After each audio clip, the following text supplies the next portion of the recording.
Morning, folks. Today we're going to be doing a safety inspection, or the initial inspection on my buddy Chuck's Jeep.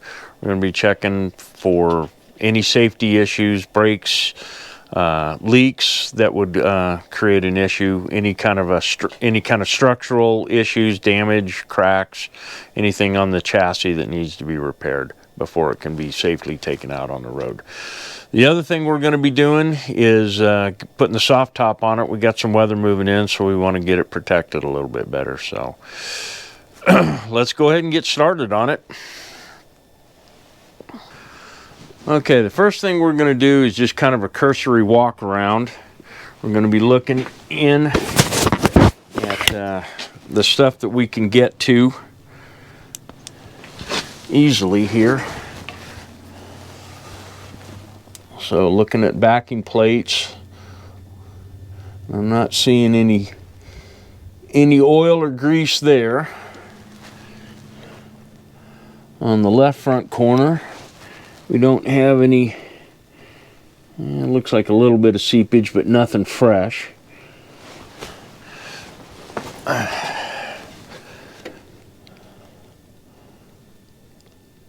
Oh, everything's looking pretty good there.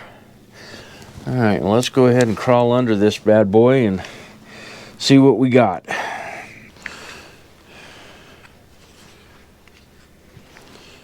All right. All right, here we go. Okay. Front differential is looking pretty good. We got a little bit of old oil. A little bit of built-up grease, which is to be expected. Looks like we've got a leak right up there by the rear of the oil pan. That's not uncommon. Things are looking pretty good there.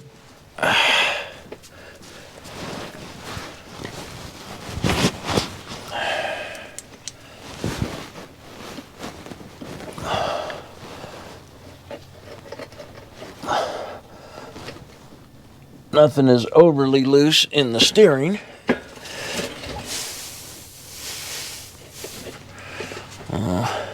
Looks like we've got a little bit of oil seepage on the steering box. We'll have to take a look and make sure that the fluid levels are up on that.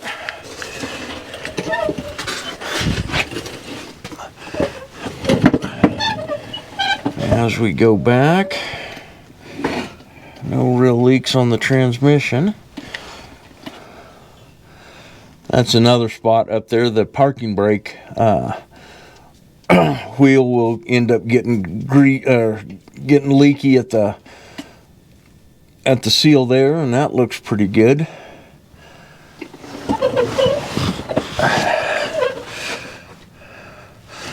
Frame rails are not looking bad at all. There's no body rot to speak of, which is which is a real big thing with these trucks. Looks like it may have had a little bit of repair work done there at one point in time.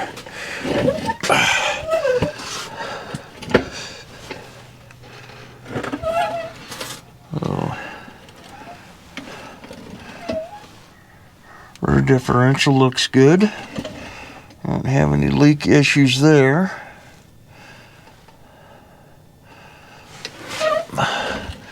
But that's an issue.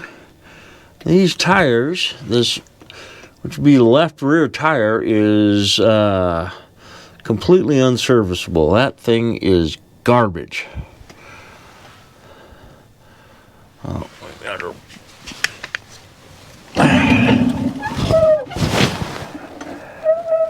Brake hoses all look good. All right, rear tire doesn't look too bad from the inside here. And it looks like we may have a little bit of a leak on the rear diff, but bad. This is the area underneath the battery box here, and this usually will end up getting pretty nasty, pretty rusted out, but this is looking really good. So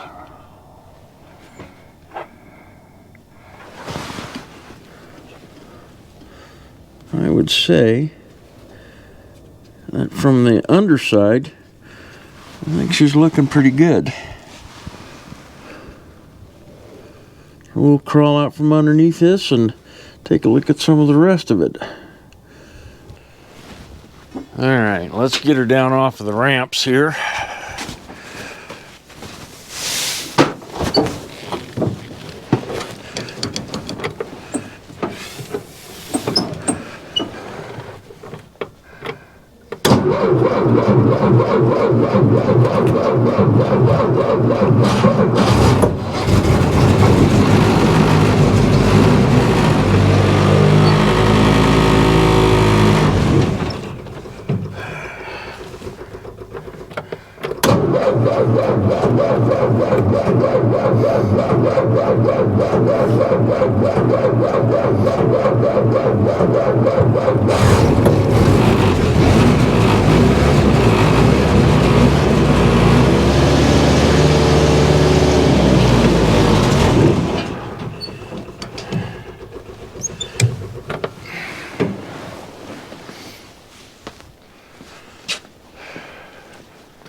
All right, take a look under the hood.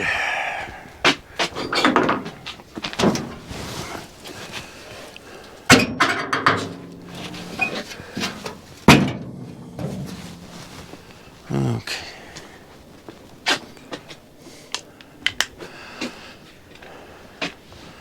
All right. It looks as if we don't have any real significant leaks here at all. This is a good thing, but what we do have is an issue with it just flat out won't idle anymore. I'm not sure what the problem is with that, but that is going to be something we're gonna look at another day. But well, we have headlight connectors that need to be reconnected. Looks like he must have had the grill off of this thing. Yeah, all the lights are disconnected. So we will have to go ahead and get that put back together. We don't have any issues, it appears, with the wiring harness. Oh, look at that. The oil is nice and clean. So he must have just recently done an oil change on it. And we're also looking at the vacuum. All these vacuum lines on these trucks are really important because they, especially the ones on the distributor, because without them, what ends up happening is the coil gets too hot. The vacuum system, having all of these vacuum lines, you know, it originates there. You've got one coming from the carburetor, you've got one on the intake here, and you've got one coming from the air cleaner. And what this does is it pulls air through all of these components, which is important. Oh, that's a loose screw there. That's not good. And it helps keep the coil cool, and it also helps keep everything waterproofed, just by, you know, pulling the moist air, you know, pulling everything through the system.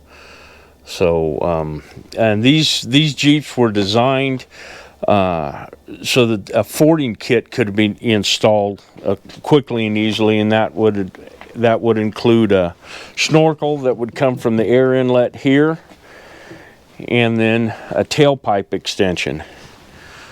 So And the M151s had an electric fuel pump on them, and but was in the tank, so I'm not real sure why this electric fuel pump was mounted here. I'm gonna have to make sure it, we're probably gonna end up just removing that because it's not hooked up to anything. So, all right. We've got a little bit of body damage, and we are going to be putting on the top, and so we're going to have to do a little bit of body work to that little hoop right there. That's where the door, the upright for the soft doors goes in, and that thing will just rattle real bad if we don't get that repaired. But all in all, she's in actually pretty good shape.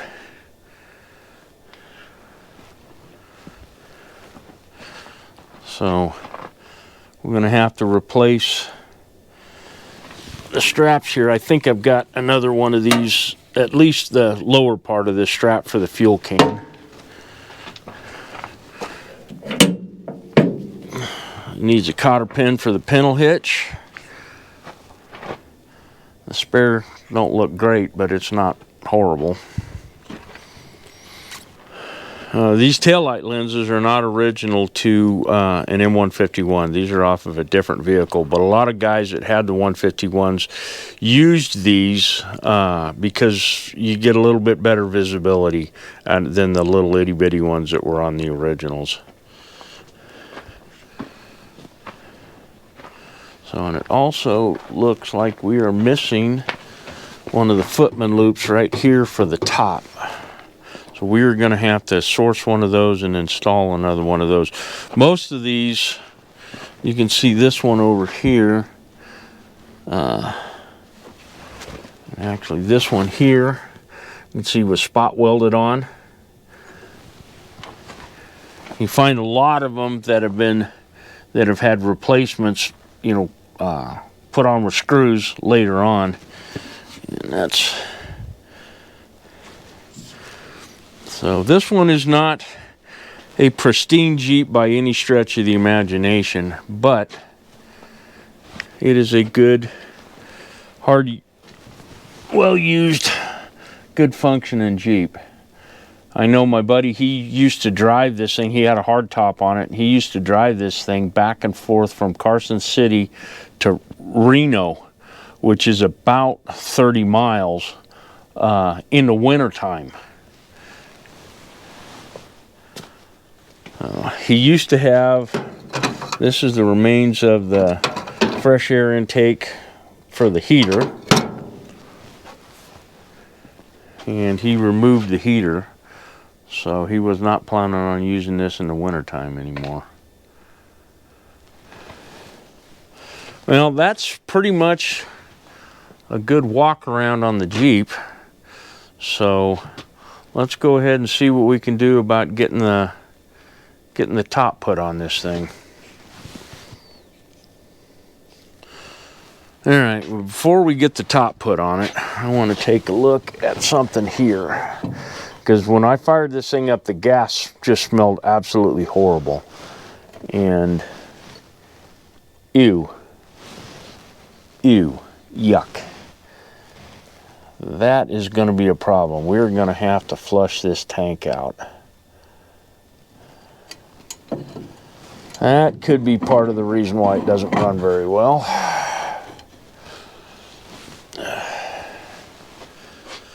All right, well, we're going to do another thing I want to do is check the turn signal lights. We know that the headlights and the front blackout marker lights aren't hooked up, but we'll go ahead and check the turn signals. And we got that little light blinky. Left front turn signal's blinking. And left rear. That's a good sign. Okay. Blinky there. Right rear.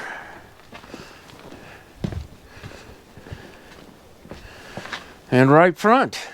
That's a good thing. We will check out taillights next. Actually, let's see if the hazard flashers are working.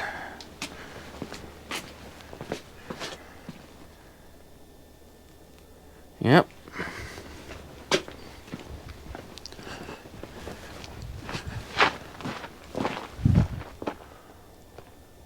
That's working.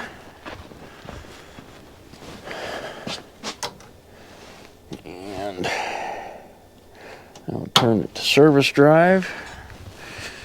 And we do have taillights. They do not appear very bright, but it's daytime, so.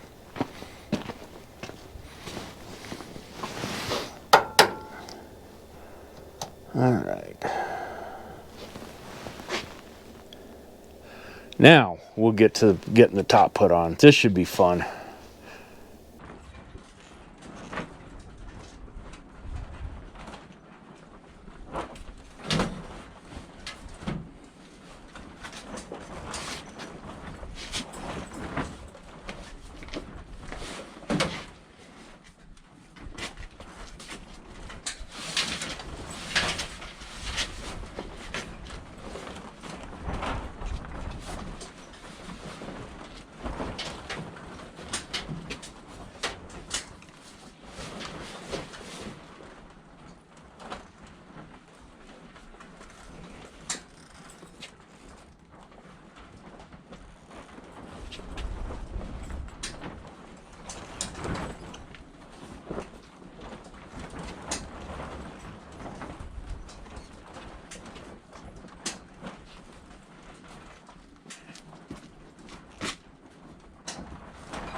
Sides, windshield here.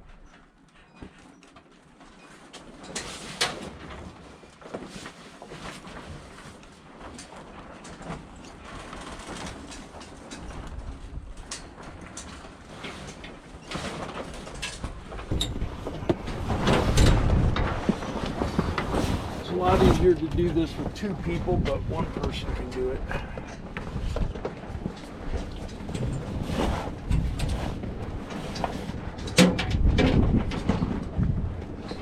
Sorry about the wind noise.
looks as if this side does not have that strap on it anymore. So,